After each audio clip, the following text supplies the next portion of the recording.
Narinig mo na ba ang magandang balita para sa mga pensioners? Ngayong Mayo at Hunyo at 25, totoo ito may inaasahang dagdag sa inyong buwan ng pensyon at may posibilidad pa ng advance payment. Hindi na kailangang maghintay ng matagal para makuha ang dagdag na benepisyo. Kaya kung umaasa ka sa pensyon para sa pangaraw-araw na gastos, gamot o paminsang kasiyahan, tiyak na magandang balita ito para sa iyo. Ngayong taon, mas pinadali na ng STH ang sistema ng pagbigay ng benepisyo. Isa sa mga bagong hakbang ay ang advance release ng inyong Mayo at Hunyo pensyon. Ibig sabihin, posibleng matanggap mo ng mas maaga ang para sa 2 buwan, isang malaking ginhawa, lalo na kung may bigla ang kailangang bayaran o gastusin. Pero teka, hindi lang yan, may pension increase. Rin na ipinatutupad ngayong Mayo. Tumaas na naman ang buwanang matatanggap ng mga pensyon dahil sa reforma sa sistema ng kontribusyon at pagtaas ng minimum pension rate. Malaking tulong ito lalo na sa mga senior citizens na tanging ilahaya ang inaasahan. Pwedeng idagdag sa pambili ng maintenance o paminsang pangmeryenda sa labas kasama ang apo. Pero hindi ito automatic para sa lahat. May mga detalye kang dapat malaman para masiguro mong kasama ka sa makakatanggap ng increase at advance. Kaya siguraduhing manatiling nakaupo at tapusin ang video na ito dahil ibabahagi namin ang buong proseso, mga petsa ng release at kung paano mo masisigurado na ikaw ay kwalipikado. Kung excited ka na at gusto mong malaman ang buong detalye, i-like mo na ang video na ito, mag-subscribe sa aming channel at comment sa baba kung natanggap mo na ang iyong pensyon o kung may karanasan ka sa bagong sistema. Huwag mo ring kalimutang i-share ito sa mga kapwa senior para sila rin ay makaalam. Tara na! Alamin natin ang lahat ng kailangan mong malaman tungkol sa Radar Pension Increase at Advance. Payment ngayong Mayo at Hunyo at 25. Sige, simulan na natin ang kabuang paliwanag tungkol sa Rarer Pension Increase at Advance Payment. Ngayong Mayo at Hunyo at 25. Kung ikaw ay isang pensyado o may mahal sa buhay na tumatanggap ng benepisyo mula sa RE, siguradong mahalaga sa iyo ang bawat sentimo. Kaya sa video na ito, aalamin natin ang lahat ng detalye mula sa bagong dagdag sa pensyon. Paano ito matatanggap? Sino ang sakop? At kailan ito eksaktong darating? Kaya kapit lang at huwag mag-skip. Ngayong Mayo 2 at 25, marami sa ating mga kababayan ang natuwa ng inanunsyon ng Social Security System na magkakaroon ng dagdag sa buwan ng pensyon ng mga kwalipikadong senior citizens. Ayon mismo sa RAI, ito ay bahagi ng kanilang pagtugon sa tumataas na halaga ng bilihin at pagtaas ng pangaraw-araw na gastusin ng mga pensyado. Hindi nalingid sa kaalaman natin na kahit simpleng pamamalengke ngayon ay doble na ang halaga kumpara noong mga nakaraang taon. Kaya malaking bagay talaga ang anumang dagdag na halaga sa ating pensyon. Pero paano nga ba naaprubahan ang increase na ito? Matagal na itong panawagan ng maraming sektor, mga senior groups, mga mambabatas at mismong mga pensioners. Sa dami ng nagreklamo sa maliit na halaga ng monthly pension, napilitan na rin ng ina at ang pamahalaan na umaksyon. At ayong 2 at 25 isinama na nila sa budget ang bagong increase para sa mga dararies. Ang good news, hindi lang ito one time kundi magiging bahagi na ito ng regular na pension moving forward. Ngayon, pag-usapan natin ang advanced payment. Nakakagulat man pero totoo, may pagkakataon na makuha mo agad ang pensyon mo para sa 2 buwan lalo na kung may emergency kang kailangang tugunan. Sa ilang piling araw ng Mayo, nagsimulang iproseso ng ICIAA ang sabayang paglabas ng pensyon para sa Mayo at Hunyo. Ang rason, para raw ito sa mas magandang cash flow ng mga retirado at bilang bahagi rin ng EAs of Doing Business Initiative ng gobyerno. Ngayon, kung nagtatanong ka, kasama ba ako dito? Haba, magandang tanong iyan.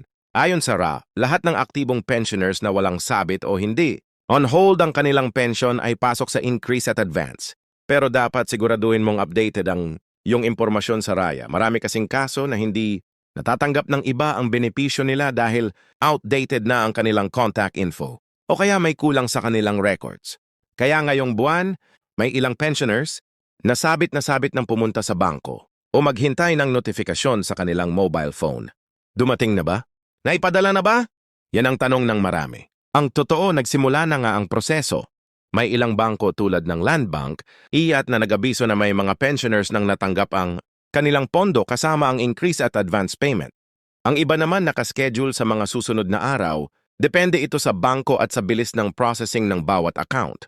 Ngayon, kung ikaw ay nakakatanggap ng pensyon sa pamamagitan ng Yang or e-wallet, posibleng mas mabilis mong matanggap ang iyong benepisyo. Pero kung over-the-counter ka pa rin kumuha, maaaring kailangan mong maghintay ng ilang araw pa, kaya mas mainam talaga na i-convert mo na sa REN ang iyong paraan ng pagtanggap para hindi ka na nakapila at ka na mahirapan. May ilan ding nagtatanong kung ito ba ay automatic.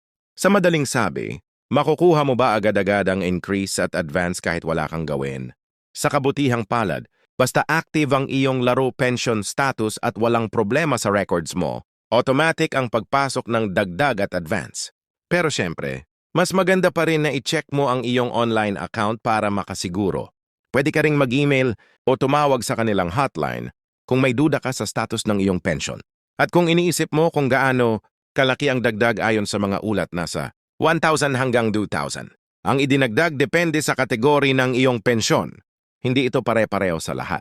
Mas mataas siyempre ang dagdag para sa mga mas matagal ng miyembro at mas mataas ang kontribusyon noong sila'y nagbabayad pa. Pero kahit pa isang san lang ito, malaking bagay pa rin. Lalo na kung idagdag mo sa 2 buwang advance payment.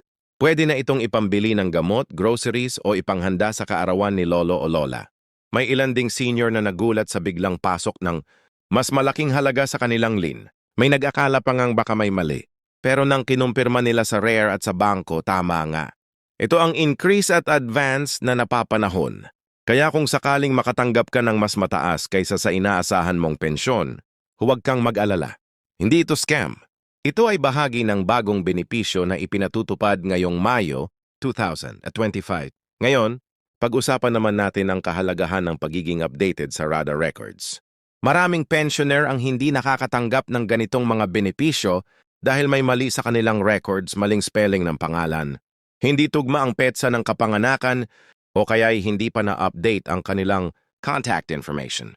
Kaya paalala lang po, bisitahin natin ang pinakamalapit na Rare branch o gamitin ang kanilang online platform para i-update ang ating impormasyon. Huwag na nating ipagpabukas kung maaari namang gawin ngayon. May mga kaso rin na hindi agad natatanggap ang benepisyo dahil sa tinatawag na suspended accounts. Nangyayari ito kapag may discrepancy sa records o kaya naman kapag hindi nakapag-comply ang pensioner sa annual confirmation of pensioners. Ako kaya mahalaga rin talaga ang pagsunod sa mga patakaran ngaya.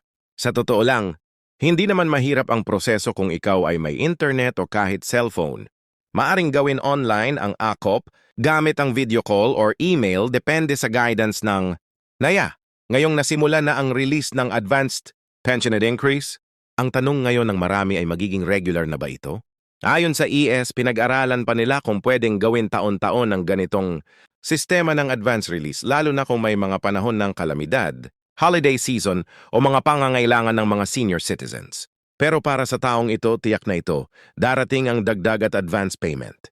Kung ikaw ay may kakilalang hindi pa alam ang tungkol dito, huwag mo na itago ang impormasyong ito. Ay share mo agad ang video na ito sa kanila.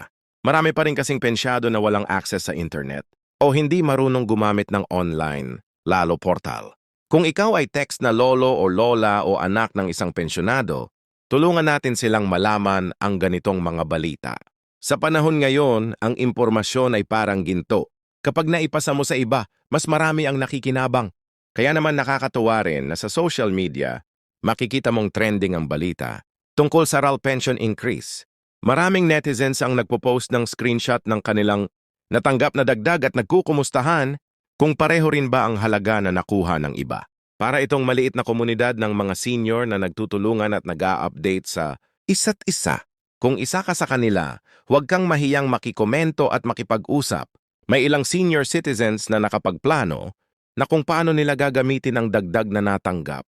May nagsabi na ipapaayos nila ang bubong ng bahay. May ilan na gagamitin ito bilang pandagdag sa tuwisyon ng kanilang apo. Ang iba naman simple lang ipanga-outing nila kasama ang pamilya. Iba-iba man ang plano, isang bagay ang sigurado. Malaking tulong talaga ang bawat pisong nadagdag sa pensyon.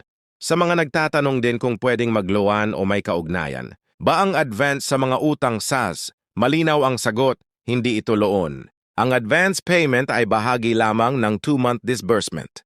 Hindi ito ibabawas sa susunod na pensyon. Makakatanggap ka pa rin ng buwan ng pensyon sa mga darating na buwan ayon sa schedule. Hindi rin ito nangangahulugang obligado kang bayaran ito. Libre itong benepisyo mula sa gobyerno ataya. Habang pinag-uusapan natin ang mga ito, mahalaga ring bigyang diin na hindi ito posible kung walang pakikilahok ang publiko. Dahil sa sama, panawagan at reklamo ng mga pensioners na pilitan ng inayos na makinig. Kaya kung ikaw ay may hinaing, huwag kang matakot na magsalita. Maaaring hindi ka agad mapakinggan. Pero kapag marami kayo, sigurado yan aksyon ng kinaukulan. Kaya patuloy lang tayo sa pagtingin sa ating karapatan bilang senior citizens. Ngayong alam na natin ang buong detalye, yung mahalaga ay maging alerto tayo sa mga susunod pang update dahil posibleng magkaroon ng karagdagang ayuda o benepisyo sa mga susunod na buwan. Ang gobyerno sa tulong ng SA at iba pang ahensya ay patuloy na naghahanap ng paraan para mapabuti ang buhay ng mga senior citizens. At bilang mga tumanda ng marangal at masipag, karapat-dapat lang tayong bigyang pansin at pagkalooban ng sapat na suporta. Kaya sa pagtatapos ng ating talakayan, nais naming ipabot ang aming tao. Pusong pasasalamat sa lahat ng nanood at tumutok hanggang dulo. Ang inyong suporta ang dahilan kung bakit patuloy kaming gumagawa ng mga video na kagaya nito. Kung may natutunan ka ngayon, huwag mong kalimutang i-share ito sa iyong mga kaibigan, kamag-anak at kapwa senior citizens. At kung mayroon kang katanungan, reaksyon o karanasan tungkol sa iyong laral pensyon, i-comment mo lang sa baba. At siyempre kung gusto mong mauna sa mga susunod naming update, huwag kalimutang i-like ang video na ito. I-subscribe ang aming channel at i-hit ang notification bell para wala kang mamiss na impormasyon.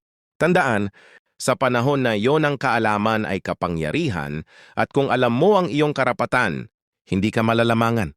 Maraming salamat at naway. Maging masagana ang iyong pagtanggap ng pensyon ngayong Mayo at Huno 2 at 25 hanggang sa susunod. Ingat po kayo palagi.